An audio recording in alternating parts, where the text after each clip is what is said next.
শুভ সকাল আমার প্রিয় পরিবার। তো তোমরা সবাই কেমন আছো? আশা করি সবাই ভালো আছো, সুস্থ আছো। আমরাও ভালো আছি। প্রতিদিনের মতো আবারও শুরু করলাম নতুন একটা ব্লগ। তো চলো সারাদিনে ব্লগটা দেখতে থাকো শুরু থেকে শেষ পর্যন্ত। আর অবশ্যই ছোট্ট একটা কমেন্ট করে জানাবে আজকের ব্লগটা কেমন লাগলো। তো নিত্যদিনের সঙ্গী আমার দুই মেয়ে, দুই পাশে, এদেরকে নিয়েই আমার হয় শুরু, দিন হয়, আবার রাত্রি হয়, রাত্রি শেষ হয়ে আবার সূর্যোদয় হয়। তো এদের নেমেই চলছে আমার জীবন। তো চলো সবার প্রথমে ঘুম থেকে উঠে চলে এসেছি রান্নাঘরে, কারণ ওদের রাজিয়ার পরীক্ষা শুরু হয়ে গেছে। তো পরীক্ষা যেহেতু শুরু হয়ে গেছে, সকাল সকাল রান্না করতে হবে। এমনিতেই তো এখন আরও দিন ছোট হয়ে গেছে। এই কটা দিন মোটামুটি বেশ ভালোই ঠান্ডা লাগছে। আগে অতটা একটা ঠান্ডাটা বোঝা যেত না, এখন কিন্তু ভালোই বোঝা যায়। সকাল সকাল শীত শীত লাগে, যদিও আমি এখনও ব্ল্যাঙ্কেট বের করিনি, তবু কিন্তু হালকা পাতলা একটা গায়ে কিছু দিতে হয়। গ্রামের দিকে তো মোটামুটি ভালোই ঠান্ডা পড়েছে। আজকে রান্না করছি চিচিঙ্গা। তো আমি চিচিঙ্গাটা খোসাটা ছাড়িয়ে দিলাম। তো যাই হোক, কাজ করতে করতে দেরি হয়ে গেল। আর এখন চলে এসেছি রান্নায়। তো রান্না করবো এত সবজি, ওই যে চিচিঙ্গা ভাজি করবো, আর মাছ আছে ওর দুটো, মনে হয় ওটা একটু ওকে ঝোল করে দেবো। তো চলো এবার চালটা ধুয়ে নিই। চালটা ধুয়ে হাঁড়িতে দিয়ে দেবো, তারপরে অন্য কাজ। রান্নাটা করতে করতে কিন্তু বাকি অনেক কাজ সামলাতে হয়। যেমন রান্নাটা এদিকে বসে গেছে, হয়তো তারপরে মোছামুছি করছি, কিংবা কাপড় কাছাকাছি যেগুলো থাকে সেগুলো ভিজানো হচ্ছে, কিংবা লঙ্কা বাটা হচ্ছে, এরকম আর কি। বিশেষ করে সকালের টাইমটা 10টা, মানে 8টা থেকে 9টা পর্যন্ত আমার প্রচুর চাপ, কারণ আমাকেও যেতে হবে আর ওকেও বের করতে হবে, টাইম মতো স্কুলে পৌঁছাতে হবে। যেহেতু একাই যাচ্ছে, তো তাই একটু সময় নিয়ে যাক, তাই আর কি। দুজনে গেলে তো অতটা একটা ভয় থাকতো না যে দুজনে যাচ্ছে।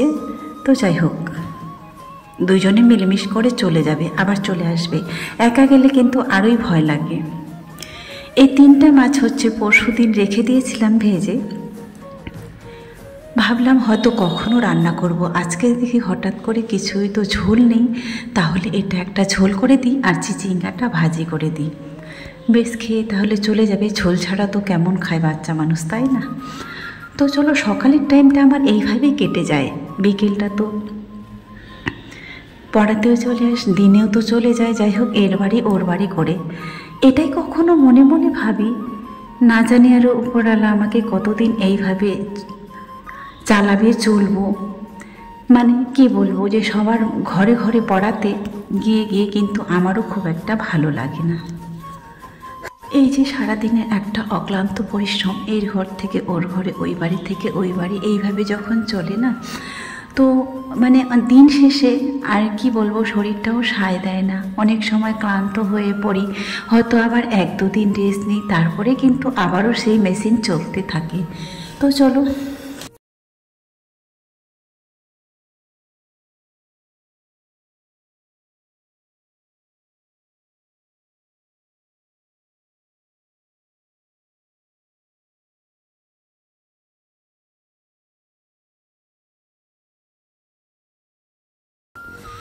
তারপরে বন্ধুরা, এবার বিকেলবেলা, সন্ধ্যাবেলা যখন ঘরে এসে ঢুকি, তখন যখন দেখি যে হয়তো রিয়া পড়ছে, নয়তো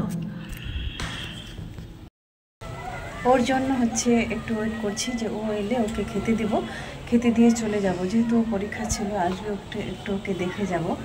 আর রিয়া তো ঘরেই আছে, তো দেখছি ওয়েট করে আছি, এখনও আসেনি। 4:30 বাজলো। তো আর একটু দেখি, আর 10 মিনিট দেখি, তারপরে বের হবো। ও এলে ওকে খেতে দেবো। আর ওকে খেতে না দিয়ে যদি বেরিয়ে যায় না, তাহলে মানে মনটা কেমন করবে আর কি, যদি না দেখে যাই। তো চলো, তোমাদেরকে এই বাড়িটাতে পেয়ারাগুলো এত সুন্দর পেকে পেকে আছে, কিন্তু পাখিয়ে খাচ্ছে। চলো, রাজিয়াকে দেখছিলাম যে ও আসবে তারপরে হচ্ছে আমি বের হব। দেখতে দেখতে এই পাশটায় চলে এলাম। এই বাড়িতে একটা পেয়ারা গাছ আছে, এত পেয়ারা হয়েছে উপর থেকে দেখা যাচ্ছে, লোভ সামলাতে পারছি না, মনে হচ্ছে একটা মনে হয় এখান থেকে পেরে নিব, কিন্তু কি দুর্ভাগ্য বলো তো, তারাও পারতে পারেনি। আসলে গাছটা কিন্তু লম্বা অনেক উঁচু হয়ে গেছে।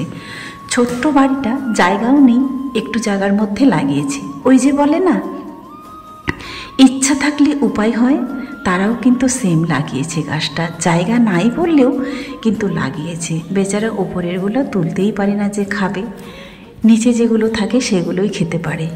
আমি ওয়েট করছিলাম রাজি আসছে কিনা, ওকে একবার খাইয়ে দিব, তারপরে নয়তো ওকে দেখে তবে বের হব যে ও আসছে। তো যাই হোক, দেখাতে পারলাম না, সে কিন্তু আসছে। ওই দিক থেকে একটু দেখলাম, আর এই যে দেখো আবারও গাছগুলো অনেক বড় হয়ে গেছে।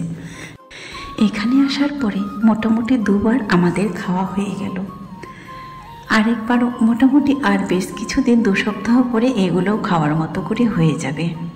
আর এই গাছটাতে কিন্তু দেখো অনেক ছোট কিন্তু ফুলও ফুটে গিয়েছে। যাই হোক, মন খারাপ হলে এখানে একটু এসে বসলে, এদের দিকে তাকালে, গাছের সঙ্গে কথা বললে একটু অনেকটাই শান্তি লাগে।